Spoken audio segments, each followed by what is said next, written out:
you're a rebel, getting into trouble. You are kinda like a fire, like a fire, like a fire. Unpredictable.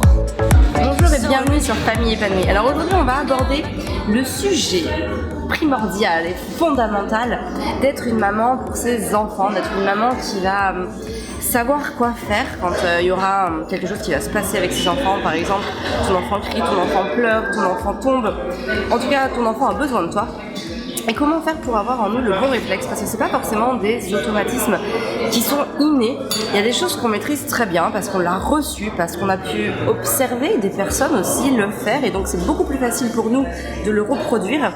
Et puis parfois, c'est plus difficile parce qu'on n'a pas reçu ça, parce qu'on n'a pas pu s'imprégner, qu'on n'a pas pu absorber, qu'on n'a pas pu intégrer les mécanismes de fonctionnement. Et donc comment faire dans ces moments-là pour que tout se passe bien, pour que ce soit le plus fluide possible, même si on n'a pas forcément reçu tout cet héritage d'automatisme et d'habitude et qui n'est pas ancré en nous. Voilà, c'est ce que je vais t'expliquer aujourd'hui.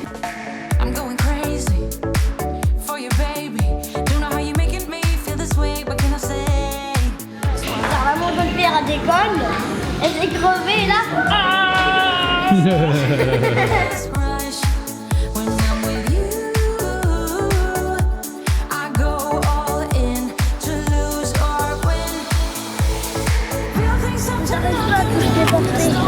veux que je t'aide? Oui. Tu veux que je prenne quoi? Les papiers. Ok. C'est bon? Oui. On y va?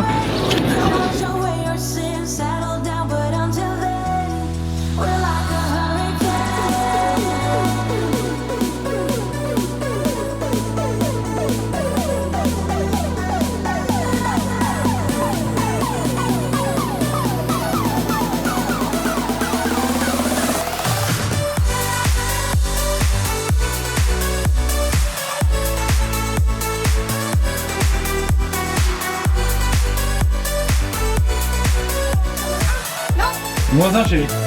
Oui. Là, moins 1. Oui, oui. C'est parti. C'est parti pour là.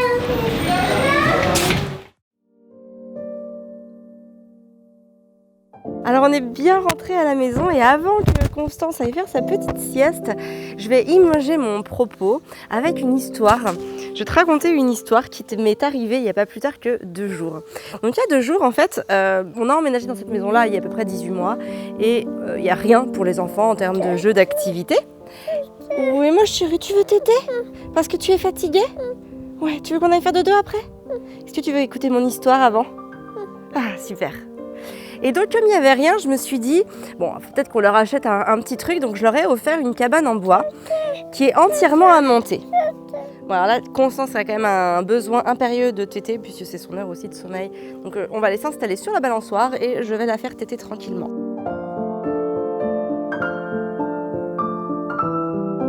Alors pour la petite info, Constance va aller au lit juste après. Mais en fait, elle a vraiment une heure très spécifique pour aller au lit. Je veux pas que ce soit trop tôt, sinon elle est très fatiguée en fin de journée, ni trop tard, sinon après elle ne veut plus se coucher. Donc en fait voilà, on attend l'heure exacte qui se situe en général entre 13h30 et 14h. Voilà. Donc on va y aller juste après cette petite vidéo. Donc je te disais que voilà, on avait emménagé dans cette maison-là et que finalement il n'y avait pas grand-chose, donc on a installé la balançoire. Et j'ai acheté donc cette fameuse cabane en bois qui est entièrement à monter. Et Fabien et moi, on n'est pas des grands bricoleurs, c'est pas quelque chose qu'on aime faire tout simplement. Donc bon, on s'est dit voilà, comme il nous le faut, on va essayer, on va l'acheter et puis on va essayer de la monter. Donc finalement on a tout déballé, d'ailleurs on a demandé aux enfants de nous aider, on s'est tous impliqués. On a passé 1 heure quasiment à tout déballer, emmener toutes les planches en haut du jardin parce que notre jardin est assez grand. Et donc voilà, Arthur a tout porté avec moi, Gaspard aussi, même Constance a porté des planches et c'était super, on a passé un très très bon moment. Et finalement, on s'est rendu compte avec la perceuse, etc., qu'on n'avait pas forcément les bons forêts, qu'on n'avait pas le bon matériel. Et même si on avait eu ce bon matériel, on n'avait pas forcément envie de le faire parce que moi je ne l'ai jamais fait. Alors Fabien en plus, lui, il n'aime pas du tout ce genre de bricolage-là. Moi je voulais vraiment le faire pour les enfants. Mais finalement, j'ai pas réussi en fait. J'y arrivais pas. J'avais beau avoir ma perceuse dans les mains, avec la batterie chargée, etc. Déjà, c'était toute une expédition. Et là, je me suis dit, mais je sais pas comment faire. J'ai pris ma règle, j'ai mesuré les trous pour pouvoir percer au bon endroit. Mais en fait, je savais pas comment faire. Je me suis retrouvée très démunie parce que j'avais le matériel, Bon, je savais à peu près ce qu'il fallait faire, il fallait faire un trou dans le bois, donc jusqu'à là, c'était pas trop compliqué. Mais finalement, je ne passais pas à l'action parce que j'avais peur de mal faire, j'avais peur que ce soit pas bien, j'avais peur d'abîmer en même temps aussi le matériel, de me blesser ou de blesser quelqu'un. Enfin, j'étais perdue. Et pourtant, concrètement, j'avais à peu près tout ce qu'il me fallait dessus.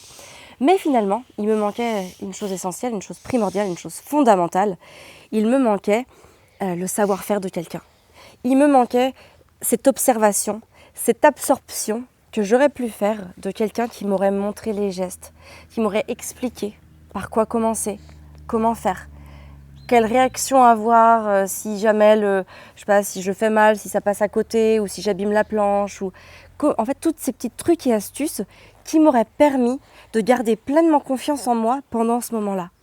Parce que finalement, quand on ne sait pas faire quelque chose et qu'on a tout ce qu'il faut, qu'est-ce qui nous manque dans ces moments-là?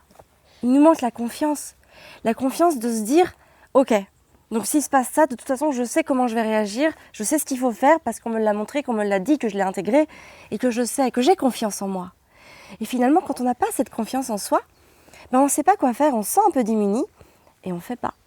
On remet. Donc là, la solution que j'ai trouvée, j'ai fait bon, allez, il faut que je me prenne par la main, il faut que je sois capable d'utiliser une perceuse, parce que je ne sais même pas percer un trou dans le mur à la maison, donc même pour accrocher des cadres, c'est toujours 2 fois par an quand quelqu'un veut bien pouvoir le faire chez moi. Du coup, j'ai demandé à mon papa de venir et je vais pouvoir observer ses gestes, intégrer sa technique, son savoir-faire et vraiment, j'espère pouvoir utiliser moi aussi une perceuse en toute sécurité. Bon, le son de ma voix et le bercement de la balançoire aurait eu raison de Constance qui s'était endormie. Bon, je vais aller la poser dans son lit après.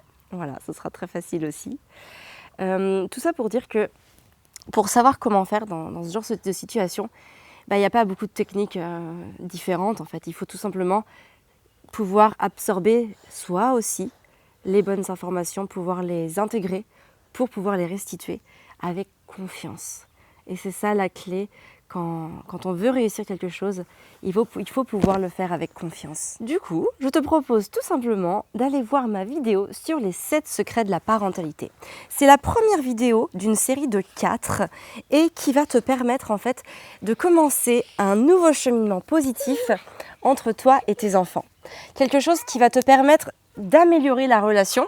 Elle veut la place. Donc je sais que c'est quelque chose qui va pouvoir te permettre d'entamer un nouveau cheminement positif, bienveillant, empathique avec ton enfant et surtout aussi avec tes besoins de femme parce qu'il faut aussi penser à soi et il faut penser que pour donner le meilleur de soi-même, il faut aussi se donner le meilleur de soi-même. Donc je t'invite à regarder cette première vidéo qui commence par les 7 secrets de la parentalité positive et bienveillante. Tu vas pouvoir télécharger cette vidéo directement dans le lien, tu me rends ton prénom, ton adresse mail et tu reçois directement cette vidéo dans ta boîte mail. Elle est pour toi, tu peux la regarder autant de fois que tu veux. Les autres suivront après. Voilà, sur ce, je vais aller m'occuper de mes loulous, coucher la belle. Et puis, je te souhaite une très très belle journée. Prends soin de toi et de tes enfants.